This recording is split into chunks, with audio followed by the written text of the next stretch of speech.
انسان کا بہانہ ایک دن رک جائے تو کتنی تکلیف میں ہوتا ہے.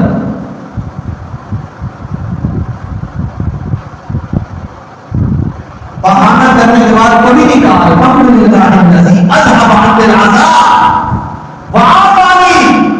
اللہ تعالیٰ شکر ہے تکلیف سے نجات دی.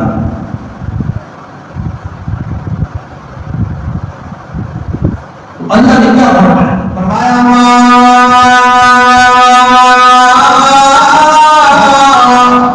یفعل اللہ بعذابکم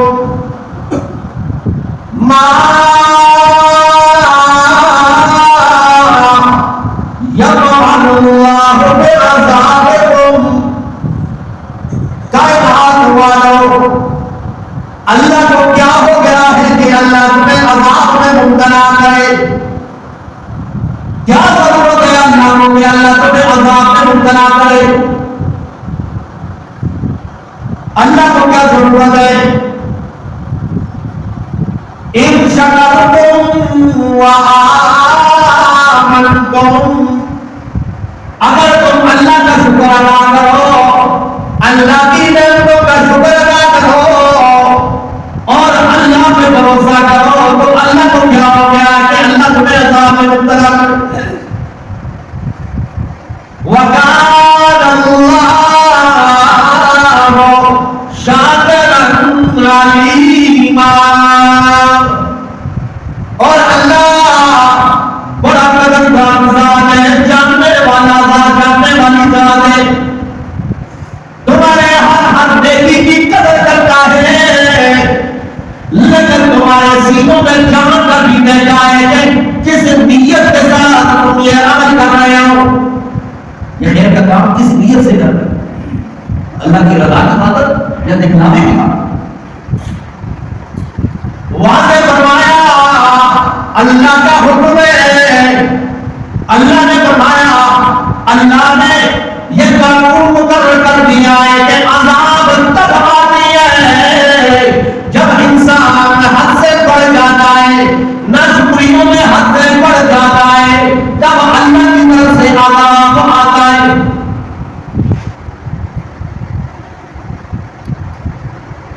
کافروں نے نبی اکرم صلی اللہ علیہ وسلم سے کہا آپ مجنون ہیں، آپ دیوانے ہیں، شاعر ہیں، پاگل ہیں، دیوانے ہیں. پنجابی نے آج دور میں کسی کو کہا جائے آپ بیوقوف ہیں، پاگل ہیں، کہ آپ کو دبا کام نہیں کرتے. نعوذ باللہ، اللہ کے نبی کو سکھا. تو اللہ کریم نے سورہ قلم نازل کی، فرمایا نون والقلم وما یسطرون. مجھے نون کی قسم ہے، مجھے نون کی قسم ہے، والقلم اور قلم کی قسم ہے، وما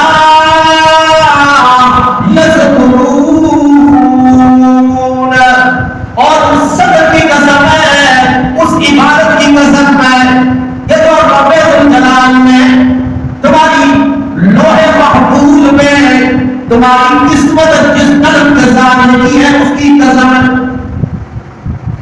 نور کی قلم، نور کی قسم، قلم کی قسم اور لکھا ہوا جو عبادت ہے اس کی قسم. نور سے مراد وہ سیاہی ہے، سیاہی کی قسم اللہ فرماتے ہیں، اور قلم تقدیر کے قلم کی قسم ہے، اور جو تمہاری تقدیر لکھی ہوئی ہے اللہ بتاتے ہیں مجھے اس کی بھی قسم ہے کہ ما انت بنعمت ربک بمجنون. اللہ کی نعمت کے ساتھ، اللہ کے فضل کے ساتھ آپ مجنون اور دیوانے نہیں ہے، پاگل نہیں ہے. اب یہ تمہید ہے. ہم نے جو موضوع شروع کیا ہے شکر پہ ناشکری کرنا، اللہ نے جو نعمتیں دی ہیں اس پہ ناشکری کرنا، یہ تمہید ہے. فرمایا وَإِنَّ لَكَ لَأَجْرًا غَيْرَ مَمْنُونٍ، اور اللہ آپ پہ اتنا کہ آپ کا اجر غیر محدود ہوگا، وہ کبھی ختم ہونے والا نہیں ہے. کیوں؟ وَإِنَّ لَكَ لَعَلَىٰ خُلُقٍ عَظِيمٍ. آپ کا اخلاق عظیم ترین ہے، آپ عظیم ترین اخلاق کے مالک ہیں. گالی کے بدلے گالی دینے والے نہیں ہیں، بد کلامی کے بدلے بد کلامی کرنے والے نہیں ہیں، جھگڑے اور فساد کے بدلے جھگڑے کرنے والے نہیں ہیں، بلکہ جو زیادتی کرنے والا ہے، جو ظلم کرنے والا ہے، اسے معاف کرنے والے ہیں. یہ اخلاق عظیم ترین ہے. فتح مکہ ہے، جب مکہ فتح ہو گیا، مسلمانوں کی حکومت آ گئی مکہ کے اندر.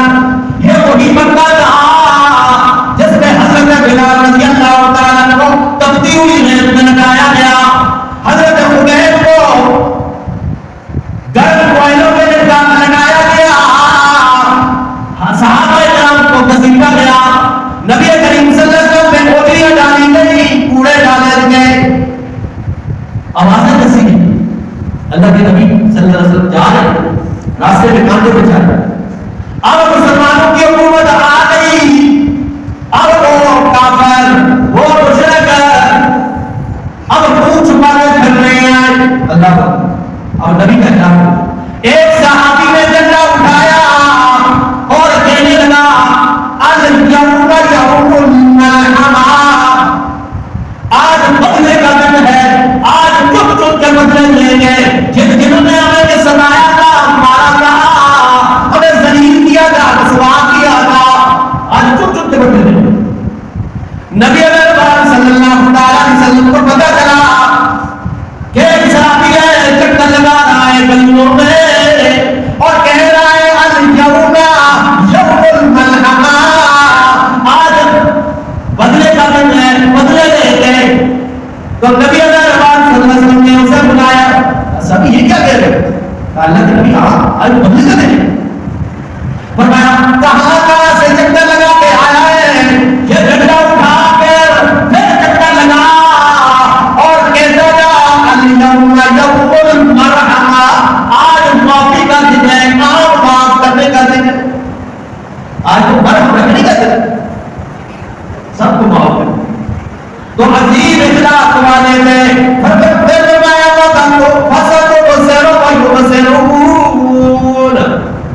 بتایا قریب میرے پیغمبر آپ کی انجام کو دیکھ لیں گے. ان کا انجام کیا ہوگا؟ اور وہ بھی دیکھ لیں گے کہ ان کے ساتھ کیا انجام ہونے والا ہے. کون تم میں سے فتنے میں پڑا ہوا ہے؟ کون فتنے میں؟ ان ربک هو اعلم بمن ضل عن سبیلہ وهو اعلم بالمهتدین. کون تم میں سے گمراہ ہے، راہ بھٹکا ہوا ہے، اور کون اللہ کی طرف سے ہدایت پر ہے. فلا تطع المکذبین، آپ جھٹلانے والوں کی اطاعت نہ کریں، یہ تو جھٹلانے والے ہیں، اللہ کے حق کو سے کچھ ڈالنے والے ہیں.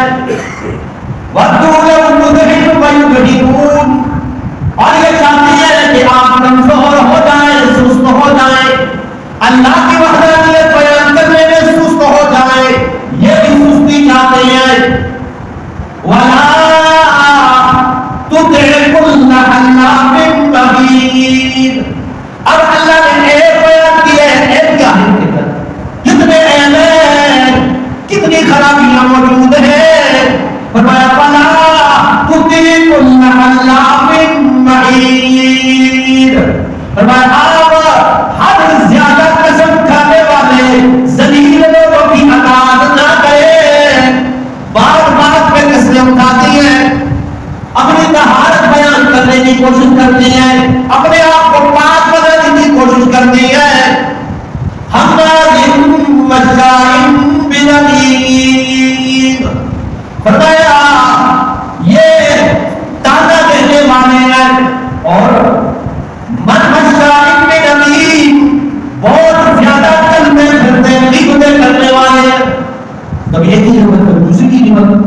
ذکر مناع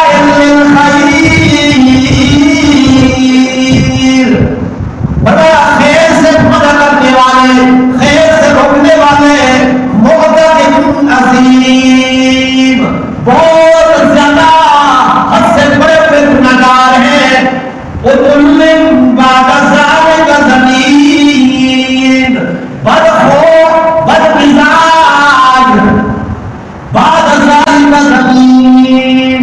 اس کے بعد آخری لفظ اللہ نے آخری فتویٰ لگایا ہے، بعد ذلک زنیم، یہ سب کے سب بے نسلی ہے، ولد زنا ہے۔ آخری اللہ نے فتویٰ لگایا کون سے لوگ؟ فرمایا انکان زمان و بغی، یہ مالوں پہ اترانے والے، اپنی اولاد پہ اترانے والے، غرور اور تکبر میں مبتلا لوگ۔ کیسے غرور ہے؟ مالدار ہے تو کیسے غرور کر رہے ہیں؟ فرمایا اذا تتلی علیہ آیاتنا، جب ہماری آیات ان پہ پڑھی جاتی ہے، قال اساطیر الاولین، یہ کہتے ہیں یہ کس سے کہانیاں ہیں پہلے لوگوں کے، یہ کس سے کہانیاں بیان ہو رہی ہیں؟ سناسبہ علی الخرطوم، یہ تو ناک ان کی چڑھی ہوئی ہے، غرور کی وجہ سے، تکبر کی وجہ سے۔ اللہ فرماتے ہیں قیامت والے دن ان پہ ایسا داغ جہنم کی آگ کا لگائیں گے۔ اب یہ مالدار پیسے اور روپے والے لوگ ہوتے ہیں، حق کو نہیں مانتے غرور کی وجہ سے، تکبر کی وجہ سے۔ تو اللہ کریم نے فرمایا اِنَّا بَلَوْنَاهُمْ كَمَا بَلَوْنَا أَصْحَابَ الْجَنَّةِ، ہم نے انہیں آزمایا، ان مالدار لوگوں کو ہم نے آزمایا جس طرح آزمایا تھا ہم نے اس باغ والوں کو ہم نے آزمایا تھا۔ واقعی اردو کی طرف ایک باغ تھا، اس کا واقعہ اللہ نے بتایا اردو کی طرف، اور وہ آدمی بڑا سخی آدمی تھا، مالدار تھا، باغ گرفت ہوئے، اور غریب کو رہا مسکین کا بڑا خیال تھا۔ پکی ہوئی فصلیں ہو، پکے ہوئے باغ ہو، تو اس کے مالک کی بہت بڑی آزمائش ہے۔ اس کے ایمان کا پتہ اس وقت چلتا ہے جب یہ سب چیزیں رکی ہوئی ہو اور اچھل دینے کا جب وقت آئے تو پھر ایمان کا پتہ چلتا ہے۔ فصلیں پکی ہوئی ہوتی ہے، ردی مال لوگ اللہ کے راستے میں دیتے، ردی مال جو بچا ہوا دے دو، جس غریب کو بھی دے دو، فلاں کو بھی دے دو، اصل مال صحیح مال اپنے گھر۔ اگر غریب کو پتہ نہیں چلا تو ہم کو پتہ ہے، تمہاری نیتوں کا اللہ مالک ہے، تمہارے سینوں میں جھانک کر اللہ دیکھتا ہے میں نے مال دیا تھا کیسے خرچ کیا۔ جیب میں پیسہ ہو تو پھر انسان کو فکر لاحق ہوتی ہے کہ یہ ضائع نہ ہو۔ الذی جمع مالا وعددا یحسب ان مالہ اخلد، مالوں کو گر گر کے رکھتا ہے اور یہ گمان کرتا ہے کہ مال اس کے پاس نشر ہے۔ کلا لینبذن فی الحطمہ، خبردار ہو جاؤ یہ حطمہ میں جھونکا جائے گا۔ وما ادراک ما الحطمہ، تمہیں کیا معلوم ہے کہ حطمہ کیا ہے؟ نار اللہ الموقدہ، وہ تو بھڑکتی ہوئی آگ ہے۔ ایک معنی یہ ہے یہ مال وہ گر کے تم نے رکھا ہے، کموریوں کے اندر، بینکوں کے اندر رکھا ہے، یہ ایسی جگہ پہ لگ جائے گا تو تمہیں سمجھ ہی نہیں آتا۔ ایسے حالات میں ہو جائے گا سارے انسان مال کر لیں، ایسی بیماری میں مبتلا ہو جاؤ گے سارا مال لگ جائے گا، یا جہنم کی آگ بن کر تمہاری اوپر سے۔ مال کے بارے میں پوچھا جائے یہ مال دیا تھا کس راستے میں خرچ کیا؟ مال حلال راستے میں استعمال کیا یا حرام راستے میں استعمال کیا؟ تو باغ والے والوں نے بھی باغ صحیح تھا، آپ بیٹھو کے ذمہ لگے 3 بیٹھے تھے، فرمایا اذ ارسلوا لیسرنها مصبحین،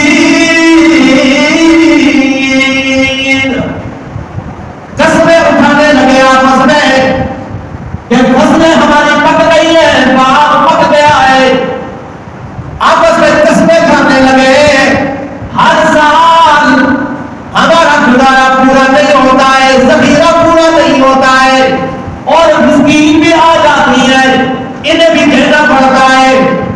کیا کریں؟ سب نے کہا صبح سویرے چلتے ہیں، کسی کو معلوم نہیں ہوگا. صبح سویرے جب ہم جائیں گے اور باغ کا سارا پھل اتار کے لے آئیں گے، کسی مسکین کو کام خبر ہی نہیں ہوگی.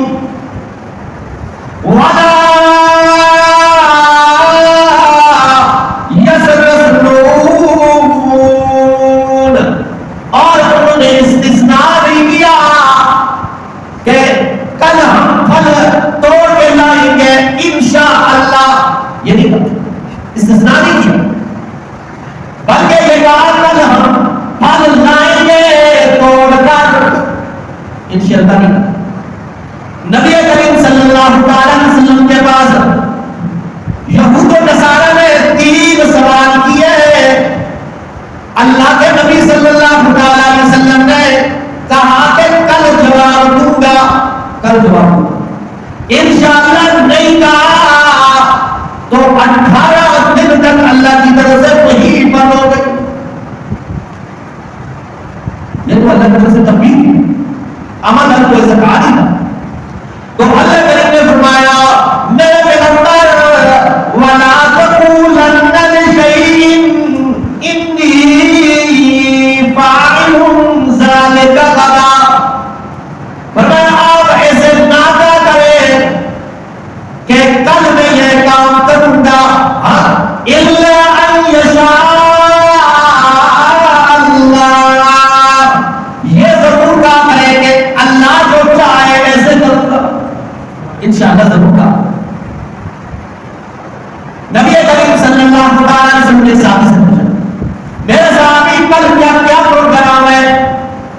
انہوں نے کہا ما شاء اللہ ورسولہ، جیسے اللہ چاہے اور اس کا رسول چاہے. نبی کریم صلی اللہ علیہ وسلم کا چہرہ سرخ ہو گیا اس سے قسم اجعلتم للہ اندادا، کیا تم مجھے اللہ کے ساتھ شریک ٹھہرانا چاہتا ہے؟ اور صحابی کو کام کیا، اے اللہ کے نبی میں کیا کروں؟ فرمایا قل ما شاء اللہ وحدہ، ایسے کہا کر کے اللہ کل کے بارے میں جو چاہتا ہے وہ اکیلا ہو جاتا ہے. ابھی حالت کا اللہ کے علاوہ کسی کو پتہ نہیں. اس طرح 5 خزانے ہیں کل کے بارے میں اللہ کے علاوہ کوئی نہیں جانتا. ان اللہ عنده علم الساعة وينزل الغيث وما تدري نفس ماذا تكسب غدا وما تدري نفس بأي أرض تموت. انسان کو قیامت کا علم اللہ کے علاوہ کسی کو نہیں. وينزل الغيث ويعلم ما في الأرحام، بارش کب اور کہاں کتنی مقدار میں ہوگی اللہ کو پتہ ہے. ماں کے پیٹ کے اندر بچہ بچی ہے، سعادت مند ہوگا شقی ہوگا، اللہ کو. کل انسان کے ساتھ کیا ہونے والی ہے کسی کو پتہ نہیں. کس سرزمین میں موت آئے گی اللہ کے علاوہ کوئی نہیں.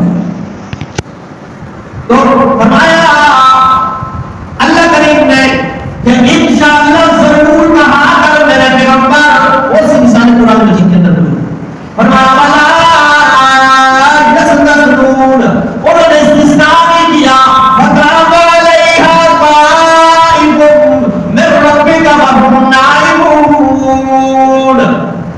ایک پھرنے والا عذاب آیا، ایسا پھرا ان کے باغ پر وَهُمْ نَائِمُونَ، اور سارے کے سارے سوئے ہوئے تھے.